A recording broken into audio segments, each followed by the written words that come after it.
Orang ngumpul-ngumpul tuh banyak. Ada kumpulan pencinta anjing, ya kan? Tapi ada kumpulan pemakan anjing. Ada beberapa suku yang ini. Ada perkumpulan motor gede.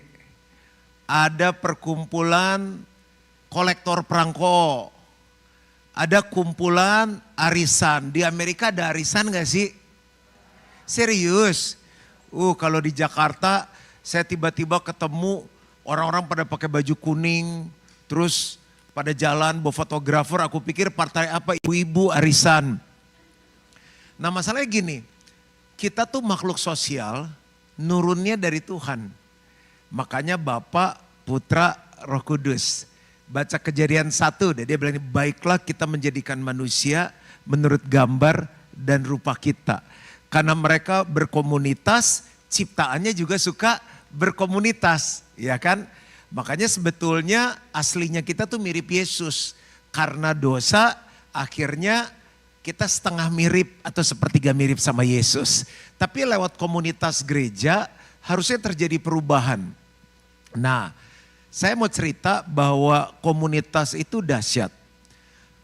Ada orang yang gak suka gosip, masuk komunitas jadi suka gosip. Ada orang yang baik-baik aja, masuk dalam komunitas, dengerin cerita-cerita, jadi ikut kepahitan. Saya mau kasih satu cerita. Di rumah kita, waktu saya masih menikah, saya menikah umur 29 tahun. Selama 29 tahun saya di rumah, dan umur 14 tahun saya lahir baru. Sebelum saya lahir baru, papa saya itu tahun 77 udah lahir baru. Nah, waktu lahir baru dia sangat baik sekali. Jadi orang susah ditampung di rumah. Saya tidur sama narkoba, orang yang narkoba belasan tahun. Gak mandi, kan takut ketemu air, bau, segala macam tuh tidur satu kamar sama saya. Saya udah tidur dengan berbagai macam pendeta, maksudnya tidur sekamar. Dan ada orang yang menikah dengan beda agama, dikejar-kejar mau ditembak, ngumpet sampai ke genteng, suami pukulin istri, KDRT dan lain-lain. Ada orang yang transit merantau ke Jakarta, papa saya tuh dipanggil Santa Claus, nginep aja di rumah, enak di dia gak enak di kita anak-anaknya. Sampai pernah satu saat kita tidur satu keluarga, satu kamar karena papa saya terlalu baik nampung orang. Ada satu cerita yang menarik. Ada satu orang kurus dari luar kota nginep di rumah kita mau cari kerja. Pas masuk dia bilang begini, ih keluarga Mogi gede-gede ya. Di hati saya udah numpang, terus ngatain keluarga kita lagi. Dia tinggal mungkin beberapa tahun, 2-3 tahun. Pas dia keluar, itu hari dia udah jadi direktur bank. Jadi dari awal gak ada apa-apa, tinggal di rumah kita. Pas keluar jadi direktur bank, yang terjadi apa? Size celananya sama seperti size celananya saya. Saya nggak bilang ada karma tabur tuai. Saya cuma mau cerita ada kuasa di balik komunitas yang nggak suka makan jadi suka makan. Nah bayangkan dari contoh-contoh yang saya kasih tadi. Kalau dunia bisa merubah seseorang. Apalagi sebuah komunitas yang kalau Bapak Ibu Saudara belum pernah dengar namanya BMC New York. Have you ever heard about this community? No, gue bingung, Indonesia nggak jawab, Inggris nggak jawab. Lu pada tahu nggak sih BMC New York? Nah jangan main-main sama komunitas yang satu ini. Begitu masuk pasti berubah. Nah saya mau kasih tahu, ngomongin gereja, nggak ada gereja yang sempurna. Mau ke gereja manapun, gereja tempat orang nggak benar, ketemu Yesus dibenerin. Jangan-jangan kalau ketemu gereja yang sempurna, gara-gara kita masuk tuh gereja nggak enak ngomongnya, jadi nggak sempurna. Makanya udah keluarga satu aja. Kalau kita udah pilih dia satu-satunya the most beautiful lady in New York and you marry her, udah seumur hidup sampai maut memisahkan. Itu adalah istri kita, keluarganya ada keluarga kita, anak-anaknya adalah anak-anak kita. Wah nggak tahan saya pastor, saya mau ganti, sama ganti keluarga. Mau ganti cowok, cowok sama, cewek sama. Kecuali kita mau nikah sama yang, nah saya nggak terusin. Udah pembukaannya cukup ya. Jadi kalau kita berjemaat di BMC New York, saya mau kasih PR, sebuah tantangan positif gini. Orang ketemu kita harus berubah. Serupa Yesus. Minimal serupa Rasul Paulus. Nggak dapat joknya ya, oke. Nah kalau orang masuk ke gereja ini hidupnya sama aja, ada sesuatu yang perlu kita upgrade dalam kehidupan kita. Nanti saya kasih bocoran dikit, satu saat yang akan ditentukan, BMC New York akan meluncurkan relaunch BFA, Bethany Family Altar. Jadi, kaget saya. Baru bocoran aja tepuk tangan luar biasa sekali gereja ini. Nah jadi kalau itu belum di launching, nggak apa-apa, komunitas di sini yakinkan setiap orang yang masuk ngalami perubahan. Yang rohana jadi rohani.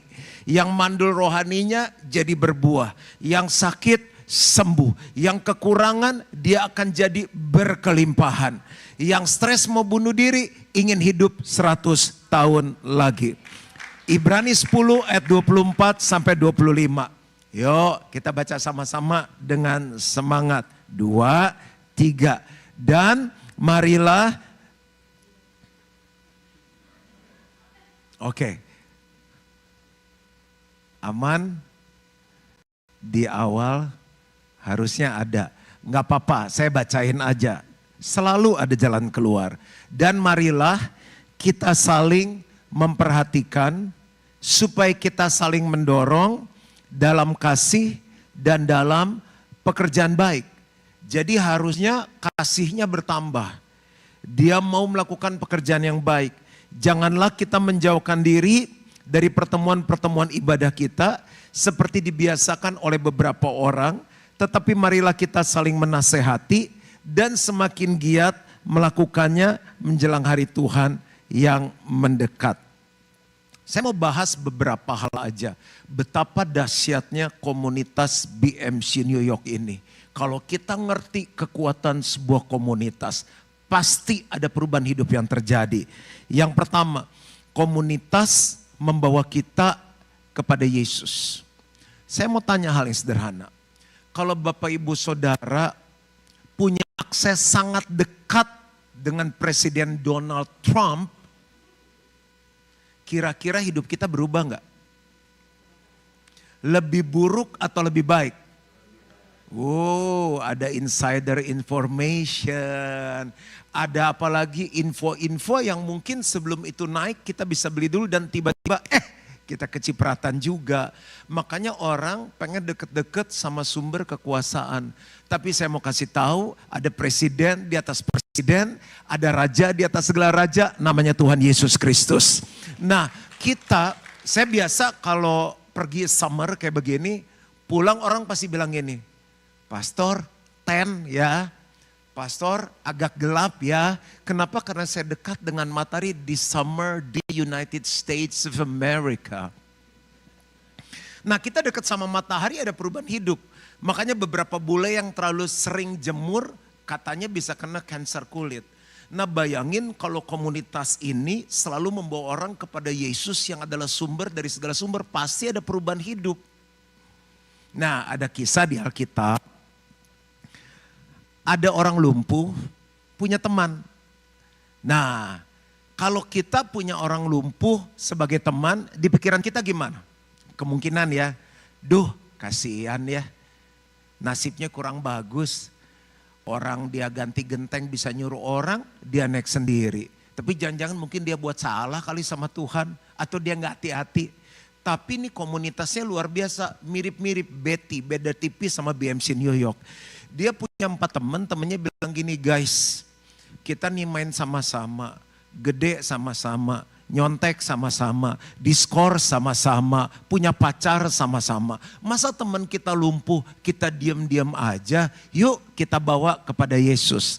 Sampailah ke gedung kebaktian BMC New York, udah gak ada tempat lagi. Coba bayangin BMC New York gak ada tempat lagi. Sampai ngantri, sampai duduk di bawah, sampai pangku-pangkuan. Ya udahlah, memang belum nasibnya dia sembuh. Kan kita dengar Yesus bisa menyembuhkan. Lalu waktu yang satu orang bilang belum waktunya dia sembuh. Yang satunya bilang yuk kita cabut pulang. Tapi ada satu orang di komunitas itu, ini saya ngebayangin kisah itu. Terus dia bilang gini sama teman-temannya, guys, look at that.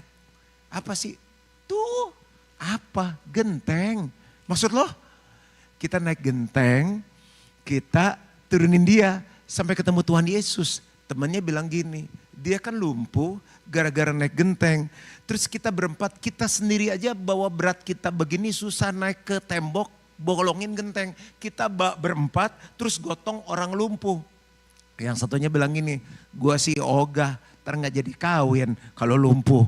Yang satunya bilang, gua kagak ada masalah, namanya temen kita bayar harga sama-sama. Cuma kalau naik ke atas siapa yang bolongin gedung, gua sih ahlinya bikin kue. Dia bilang gue bolongin gedung, oke rusakan tuh gedung. Kalau yang punya rumah marah, Yesus marah-marah, terus siapa yang mau ganti itu, duit gue kagak cukup. Itu terjadi perdebatan, tapi saking komunitasnya asik setelah rapat cukup lama bilang ini, oke, apapun harganya kita bayar supaya orang lumpuh ini bertemu dengan Yesus dan dia sembuh. So singkat cerita dibawa naik. Saya ngebayanginnya aja susah. Saya tuh naik tembok susah, makanya teman-teman ngajakin hiking, saya belum oke sampai sekarang.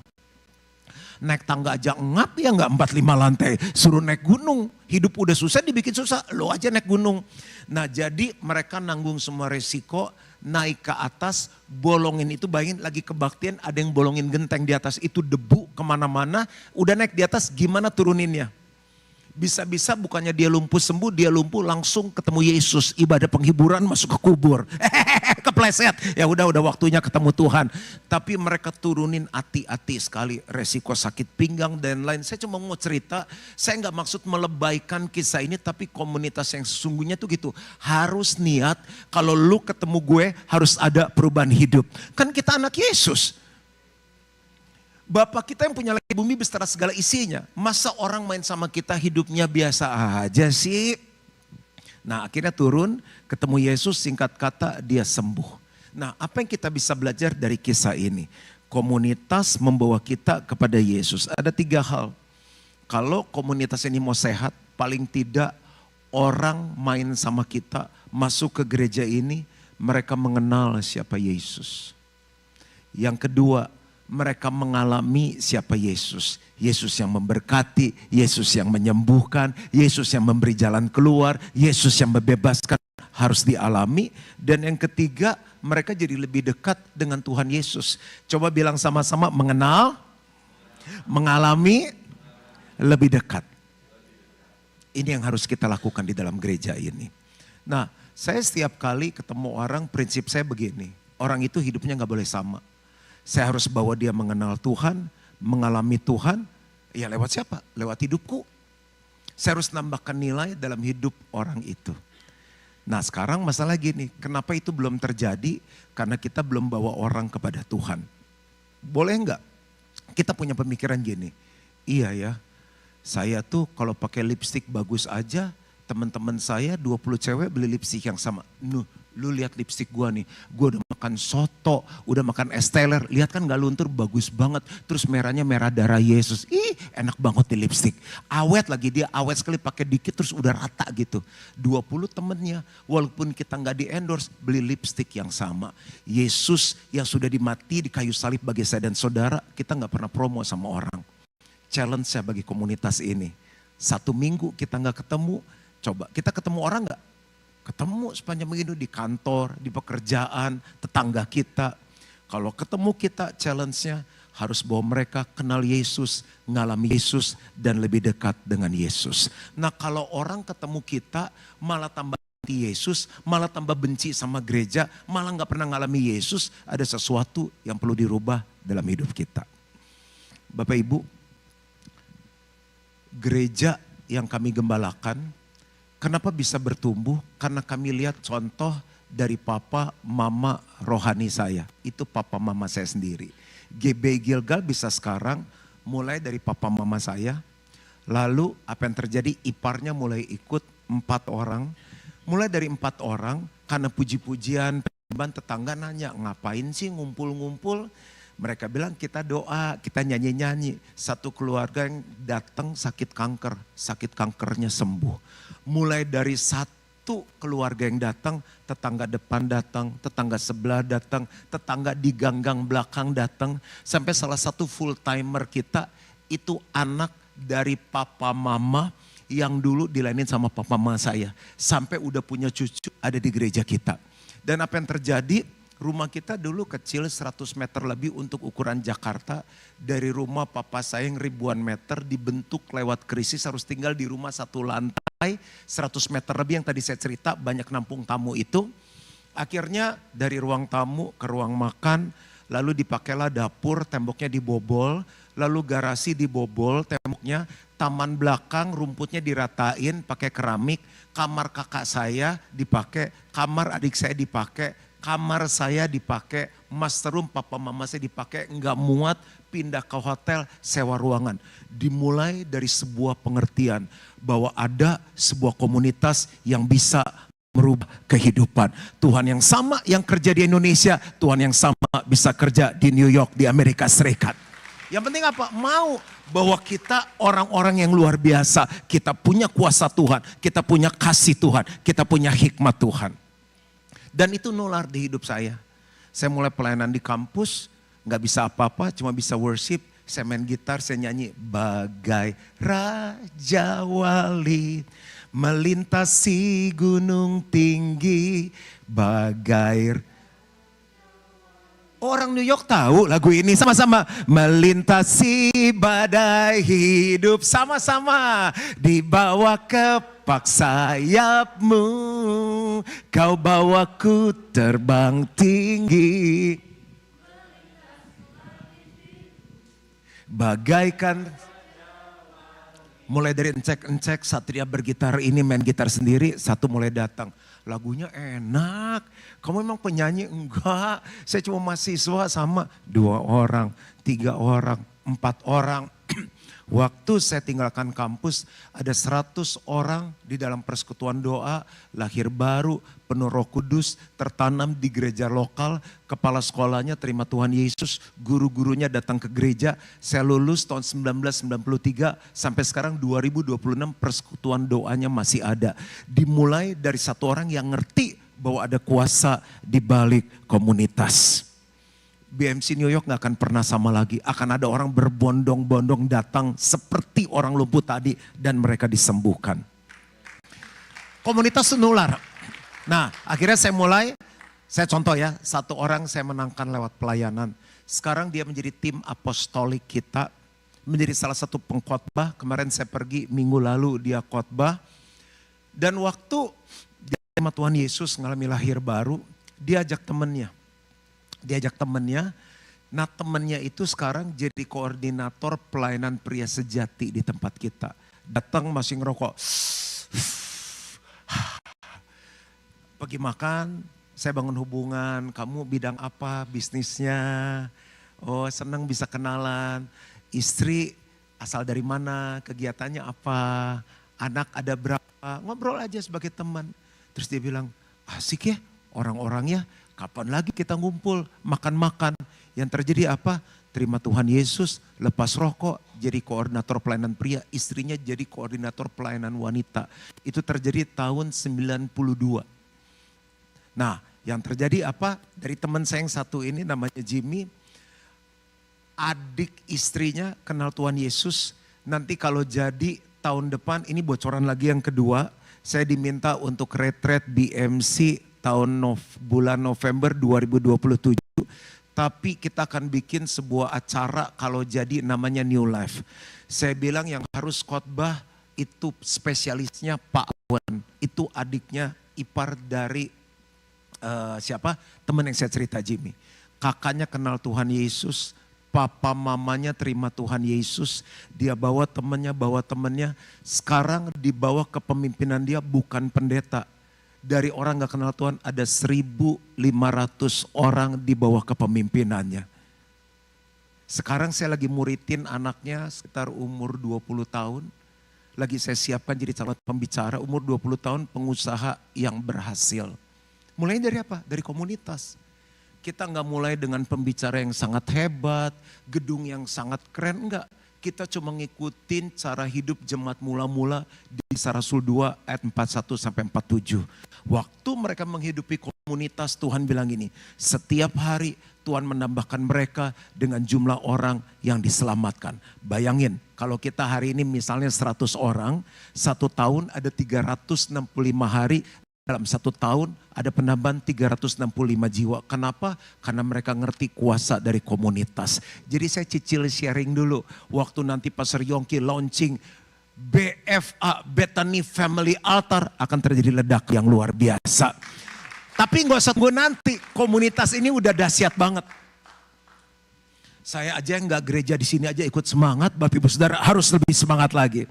Jadi 3 kata apa tadi? Mengenal, mengalami, lebih dekat lagi. Ini beneran waktu saya bebas nih. Bebas, oke. Saya kasih contoh, saya kan banyak komunitas. Saya cerita komunitas sepeda ya. Bayangin dulu naik sepeda lipat. Yang bisa dilipat tuh, saya masih punya, masih saya simpen. Mereka bilang gini, udah jangan naik sepeda lipat. Sekarang naik road bike. I said, what is road bike? Dia bilang itu katanya lebih cepat, lebih ringan, terus nyetirnya begini. Nanti lu ngayu-ngayu, lemaknya kegesek, terus lu kurus. Ya segini aja sekarang perutnya. Terus nanti lebih ringan lagi dan lain-lain diceritain. Bayangin, akhirnya beli apa? Beli road bike. Yuk kita naik gunung ke Sukabumi, ke puncak. Iya aja niat lagi COVID, naik sepeda sampai ke puncak pas saya bilang saya gak mau turun. Saya pakai coach, itu udah masih bagus heart rate. Terus sampai ke Mang Ade makan Indomie. Gara-gara komunitas saya naik sepeda sampai ke Bali, naik sepeda sampai ke Anyer 100 kilo. Gara-gara komunitas sepeda saya beli jersey, saya beli bib, kacamata harus diganti, helmnya harus aero bro, segala macam. Bayangin komunitas bisa bawa kita seperti itu. Apalagi di dalam Tuhan. Yang kedua, komunitas membentuk karakter Yesus dalam hidup kita. 1 Korintus 15 ayat 33. Kita baca sama-sama yuk. Ayatnya keluar. Semangat. 2, 3. Janganlah kamu sesat, pergaulan yang buruk meruas kebiasaan yang baik. Ada orang ngomong ke gereja, gue kagak mau ke gereja. Si itu masih nipu, si itu masih bohong, si itu pelit, si itu cerewet, si itu suka gosip. Oh, saya bilang bapak sama ibu salah ngerti. Memang gereja tempat orang berdosa. Justru ketemu Yesus hidupnya diubahkan. Nah jadi kalau gitu Bapak Ibu mau cari komunitas yang gimana? Ya pokoknya saya pengen yang semuanya sempurna. Nah kita aja kagak sempurna nyari komunitas yang sempurna. Bapak Ibu mau yang ke gereja orang gini.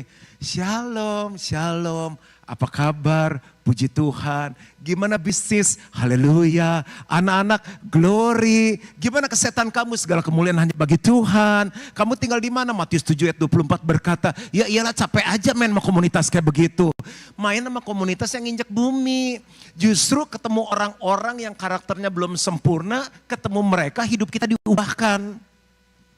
Amin lah, bagus sekali ini. Ngomong apa tuh pendeta? Matius 5 ayat 46 sampai 47, apabila kamu mengasihi orang yang mengasihi kamu, apakah upamu? Bukankah pemungut cukai juga berbuat demikian? Dan apabila kamu hanya memberi salam kepada saudara-saudaramu saja, apakah lebihnya daripada perbuatan orang lain? Bukankah orang tidak mengenal Allah pun berbuat demikian? Sekarang saya mau tanya, kan komunitas membentuk karakter kita kan? Siapa yang di sini orangnya sabar? Takut juga nih. Yang belum sabar. Oke. Yang gak angkat tangan saya ngerti kadang sabar, kadang gak sabar. Lebih enak stay jadi orang gak sabaran atau pengen jadi orang sabar? Bagaimana caranya? Harus dilatih. Latihannya gimana? Ketemu orang yang ngeselin. Pengen gue setrum tuh orang. Pengen gue gigit. Aku pengen mutilasi orangnya. Apa kita salib kayak Yesus? Tenang, tenang. Tuhan izinkan ada di gereja orang-orang yang gak sempurna. Jangan pindah gereja, sama aja. Nanti kalau diluncurin Bethany Family Altar, keluarga kecil jangan pindah-pindah. Ketemu orang antik. Tahu gak, tren sekarang balik ke barang vintage. Mahal.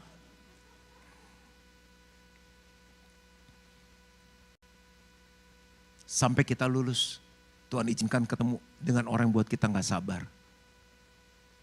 ujian itu ada selesainya.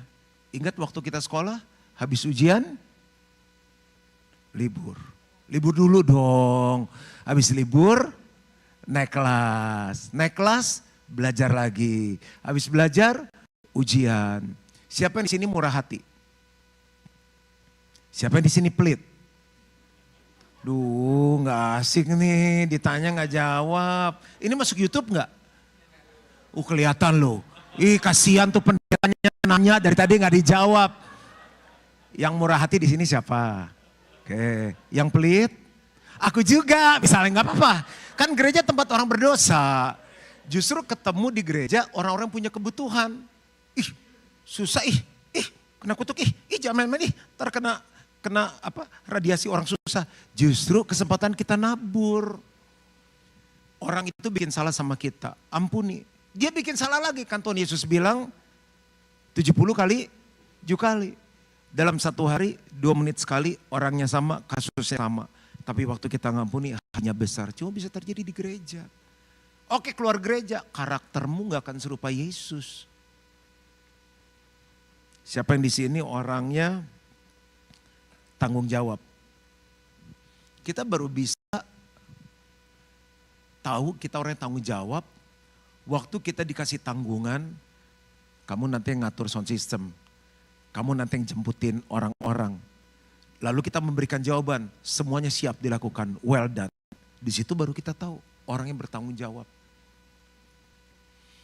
Saya bertumbuh di dalam gereja itu membentuk banyak karakter saya. Anak saya bilang ini, Dedi kok jadi orang sabar banget. Ica aja yang masih anak-anak gak tahan Dedi digituin.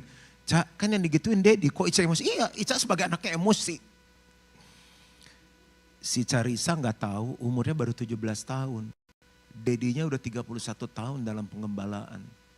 Pembentukan itu membuat saya jadi seperti ini. Gedung yang indah ini gak jadi dalam semalam. Yang jadi dalam semalam rumah Lego, kalau enggak rumah Barbie. Tada, jadi gereja BFC enggak. Ini perlu waktu minimal mungkin 2 tahun. Membangun karakter Kristus hanya satu, lewat komunitas. Saudara bukan, hubungan bukan, kagak pernah buat baik. Saya harus ngampuni dia, saya harus selayani dia. Disitulah rupa Yesus ada dalam kehidupan kita. Yang ketiga, komunitas menajamkan kita. Amsal 27 ayat yang ke-17. Baca sama-sama yuk, 2, 3. Besi menajamkan besi, orang menajamkan sesamanya. Salah satu produk besi adalah pisau. Pisau harus diasah. Siapa yang di sini hobi makan? Yang hobi masak? Dia. Istri saya suka masak, mama saya suka masak, opa oma saya suka masak. Saya suka liatin mereka ngasah pisau.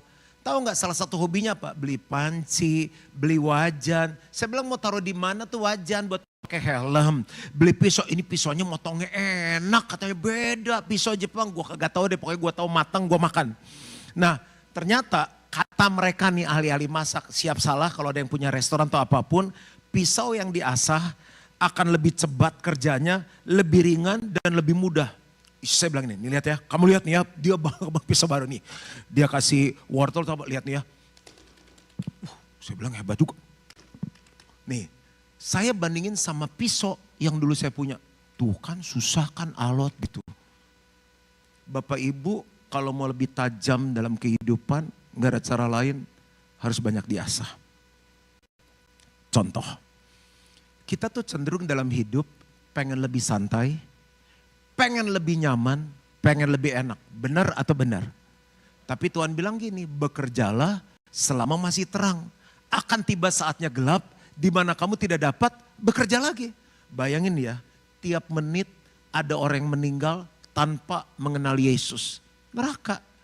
Kita hari ini dipanggil Tuhan, nggak cuma contoh ya, semua contoh. Saya besok mau pulang Jakarta. Kita dipanggil Tuhan, masuk surga tanpa registrasi ulang. BMC New York, Pak Yongki masuk. Oh, anak Pak Edi sopo jenenge? Aliang. Oh Valian, oh, beda banget Aliang. Valian, oh yang nyanyi tadi kan, masuk surga, tempat registrasi ulang. Egois dong kita. Kita diselamatkan untuk menyelamatkan yang terhilang. Kita diberkati untuk memberkati yang membutuhkan. Amin dong. Saya kasih contoh pengalaman hidup saya. Kalau saya nggak ada di komunitas, saya nggak akan jadi orang yang seperti saya sekarang. Misalnya, saya orangnya gaptek. Khotbah pakai buku tebel, catatan. Kan saya udah suka nulis. Terdapat hikmat di WC saya nulis. Selalu ada buku di samping tempat tidur saya. Nulis, ada ide nulis, makanya bisa nulis buku. Satu saat anak-anak muda datang sama gini. Kak, bikin sosmed kak. Bikin apa? Saya bilang, ini komunitas saya nih, sel saya. Bikin Instagram kak. Supaya kakak bisa connect. Ntar ada ulang tahun, kakak selamatin. Saya selamatin kok. Kak, jemaat gini banyak gimana mau selamatin yang lain. Kakak bisa tahu, aku dipanggil kakak kalau di Jakarta. Terus kakak bisa tahu perkembangan. Kakak bisa kuat sama orang lain, sama pastor-pastor dari gereja lain. Oh gimana caranya, pertama kali susah banget buat saya. Ajarin ya, diajarin kak agak norak postingnya. Kak kenapa videonya begini, goyang-goyang. Saya belajar. Akhirnya sekarang tidak ada hari di mana saya nggak posting. Jadi kalau saya keluar rumah pakai pakaian dalam dan kaos kaki, berarti hari itu saya ingat saya harus posting. Tujuannya apa?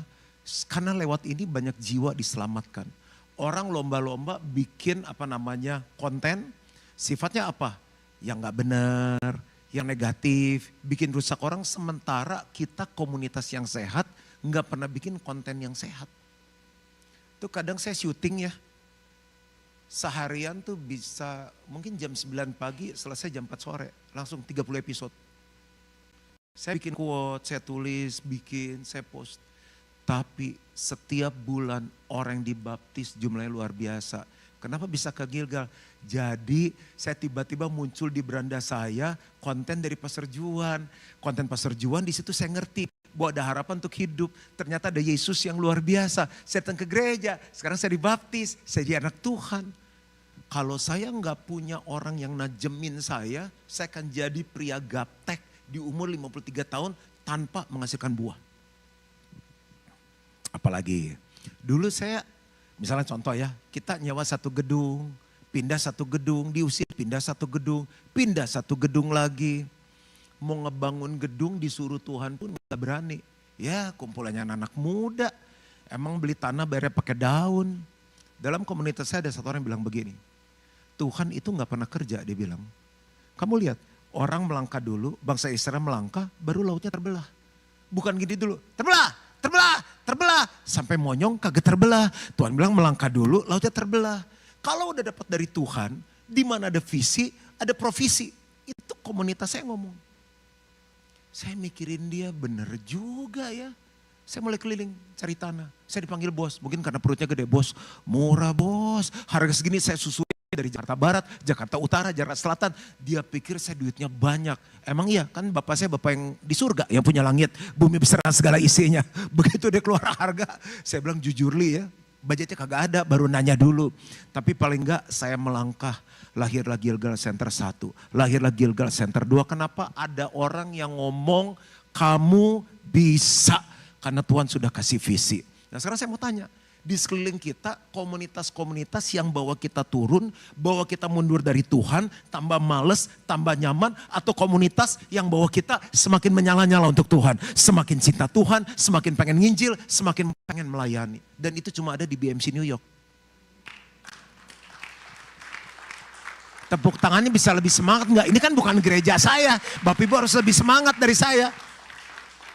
Saya bisa cerita banyak hal, makanya saya nggak pernah mau hidup sendirian. Selalu saya buat teman yang baru. Bahkan pendeta yang lebih muda, pengusaha, anak muda yang tadi saya cerita. Saya lagi muridin satu orang, 18 tahun. Satu bulan, nggak tahu ya kalau di Amerika kecil atau gede ya. Satu bulan dia bisa earning 100-150 juta. Saya duduk sama dia, kamu ajarin pastor, gimana caranya? Habis itu saya ajarin dia tentang kehidupan. Selalu ada orang yang bikin saya tajam. Karena dalam hidup, firman Tuhan bilang gini, udah aku udah mau selesai, tenang. Biarlah mereka melihat perbuatanmu yang baik dan memuliakan Bapamu yang di surga. Perbuatan yang baik dari kata kalos, dari kata excellent. Artinya apa? Jangan pernah berhenti maju seperti Tuhan tidak pernah berhenti membuat kebaikan dalam hidup kita. Excellent tuh kayak gini. Jadi udah begini, maju, dia maju lebih lagi. Bagaimana saya khotbah lebih baik lagi. Bagaimana saya mimpin pujian lebih baik lagi. Jadi bapak yang lebih baik lagi. Di kantor jadi karyawan lebih baik lagi. Hanya dengan cara begini, perusahaan kita bisa maju, karir kita bisa maju, gereja kita bisa maju. Tidak ada hari saya nggak baca. Kenapa saya suka baca? Komunitas saya ngajarin. Gak ada bagi saya pantang nanya sama orang. Karena kalau nanya kita kelihatan bego. Begonya 2 detik, habis itu pinternya 20 tahun. Setiap hari saya harus belajar hal yang baru. Di mana saya dapat itu? Dari komunitas. Aduh pastor, gak ada di BMC New York yang kayak gitu. Mulai dari kita, jadilah orang yang seperti itu. Kalau orang ketemu saya, hidupnya harus bertambah baik. Yang keempat dan selesai di sini. Komunitas akan menopang kita. Tadi saya ketemu sama jemaat, anaknya namanya Clark dan namanya Ken. Kata Pastor Yongki keluarganya Superman. Langsung saya kenalkan, nama saya Batman. Nah, nggak ada Superman sih. Karena konsep kita tubuh Kristus. Tubuh Kristus. Ada yang Pastor Yongki punya, yang saya nggak punya. Tapi ada yang saya punya, yang Pastor Yongki nggak punya. Komunitas tuh kayak tubuh Kristus. Kamu adalah anggota tubuh Kristus. Ini jempol untuk apa? Gampang banget ini pertanyaannya please. Main handphone. Ibu out of the box sekali bu. Bu, ini jempol untuk kita memuji, ya kan? Mami aku ulangannya dapat 100. Bagus, kan gak cocok? Bagus. Penting gak jempol? Ini buat apa? Nunjuk. Kalau marah kan lebih ekspresif pakai ini kan.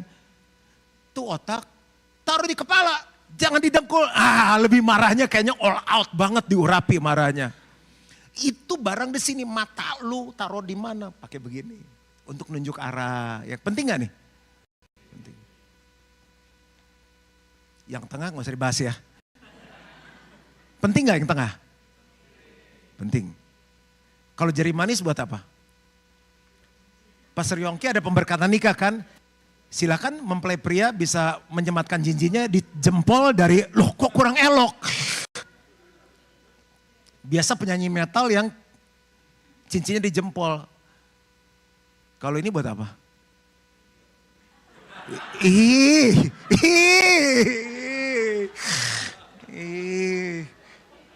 Sebentar ya, saya baru tahu budaya Amerika gitu. Punya tisu gak? Boleh pinjam tisu gak? Tisu. Makasih Bu Worship Leader nih. Kalau aku di Jakarta ya, walaupun pakai rupiah, aku diajarin keluarga kalau ngumpul tuh pakai tisu gini nih. Nih, tuh gini. Nah, baru kita nikmati pelan-pelan. Nah itu ngupil. Saya mau cuma jelaskan. Kalau kita nggak punya duit, tadi kelihatan yang tengah kurang gitu berfungsi ya. Kalau dibeli $2 juta, mau jual nggak bu? Jari tengah, nggak gitu kepake loh. Yang jari manis coba buat cincin, $3 juta, 3,5 juta, 5 juta, terakhir $6 juta. Take it or leave it, $6 million cash. No? Berarti gini, setiap orang di antara kita penting. Bilang sama kiri kanan, kamu penting. Bilang ini, aku perlu kamu. Gak mau pak. Musuh gue amit-amit. Bilang, aku perlu kamu. Bilang sama sebelahnya. Pura-pura perlu aja bilang, aku perlu kamu. Jangan di New York coba hidup sendiri. Karena Alkitab bilang, kenapa gue jadi turun ya?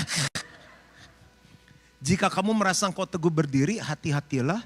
Karena di titik itu engkau bisa jatuh. Ayat terakhir dan saya selesai. Pengkhotbah 4 ayat 9 sampai 10 dan 12. Berdua lebih baik daripada seorang diri. Karena mereka menerima upah yang baik dalam jerih payah mereka. Karena kalau mereka jatuh, yang seorang mengangkat temannya. Tetapi wahai orang yang jatuh yang tidak mempunyai orang lain untuk mengangkatnya. Ayat 12 baca sama-sama yuk. 2, 3. Dan bila mana seorang dapat dialahkan, 2 orang akan dapat bertahan. Tali 3 lembar tak mudah diputuskan.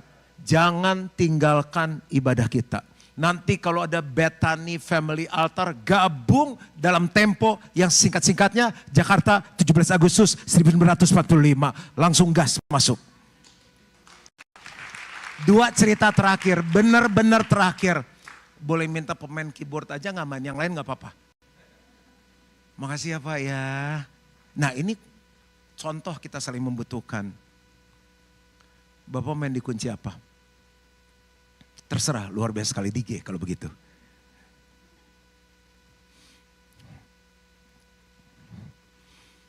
Saya pernah cerita. Saya mau punya anak gak bisa karena saya mandul kan. Saya bingung tuh ya.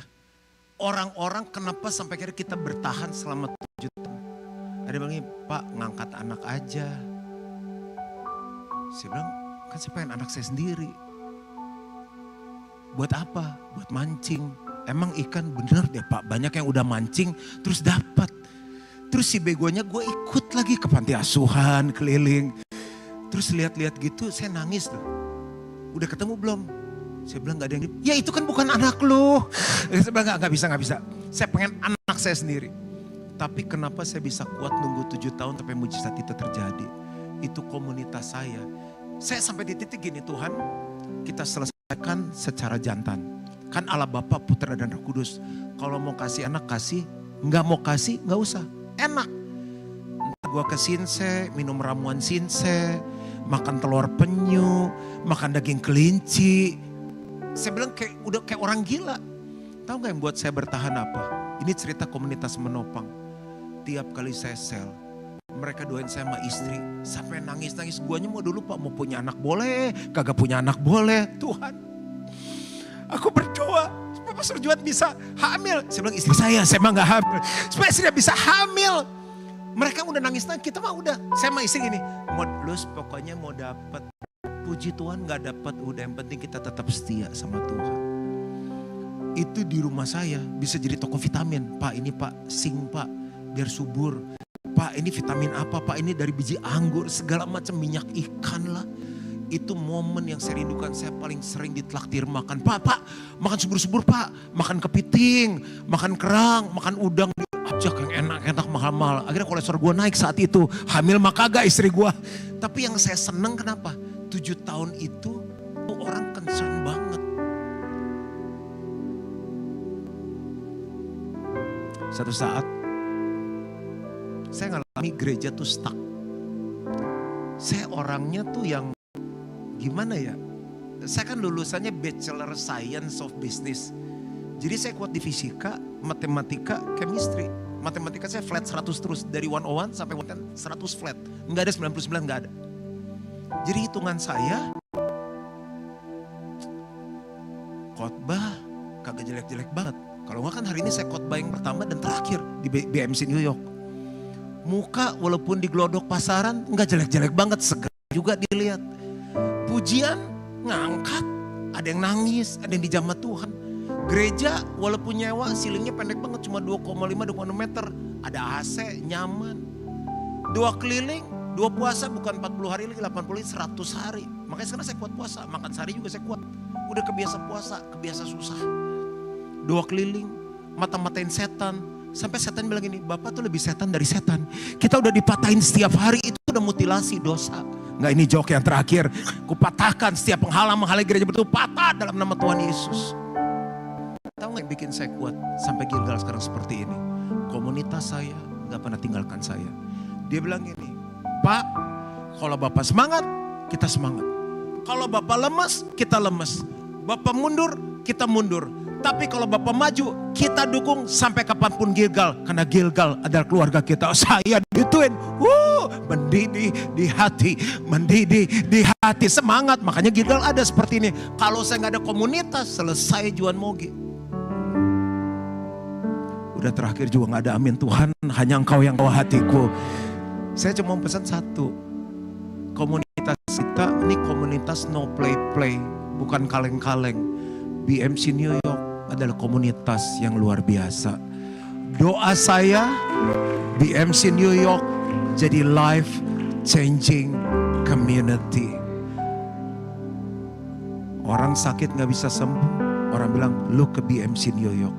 Ada orang udah mau cerai, jangan cerai sebelum ke BMC New York. Orang didengar bukan karena pujiannya bagus, konten Instagramnya aja Gilga kalah sama BMC New York. Bukan dikenal karena kontennya, tapi setiap kali orang kesini hidupnya gak pernah sama lagi. Ini doaku terjadi di dalam nama Yesus. Amin.